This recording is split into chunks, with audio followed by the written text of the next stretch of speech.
ఇది ఆండ్రోమిడా సీడ్స్ వారి F1 hybrid మిరప రకం దేవరా అనే వెరైటీ. అయితే ఇక్కడ పెద్ద రైతు సతీష్ అని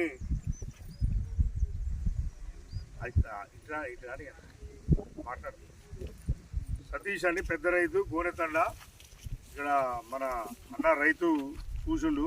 అన్న ఈ వెరైటీ ఎలా ఉంది ఏంటి దాని గురించి ఒకసారి ఎక్స్ప్లెయిన్ చేయండి. ఎవరన్నా మీది? మాది సుబ్లేడు గోనెతండ అండి. అయితే ఈ దేవర సీడ్స్ కొంచెం మంచిగా ఉంది. కాయ సైజు పొడుగు ఉంది. కాయ మొత్తం తెలపర కావట్లేదు. మా సుబ్లేడు అతను ఒక ఆయన పెడితే ఇక్కడ కొంచెం తోటలు చూడడానికి వచ్చాం మేము అందరం. అదే వెరైటీ బాగుంది. ఆయన పేరేందన్నా? రాచకొండ సైజులు సుబ్లేడు ఇతంది. అయితే చూడడానికి ఇప్పుడు వస్తే బాగుంది. ఇది వెరైటీ మంచిగా ఉంది. వచ్చే సంవత్సరం రైతుని కనుక్కోరా ఎలా ఎంత వేసిరు అనుకున్నాం.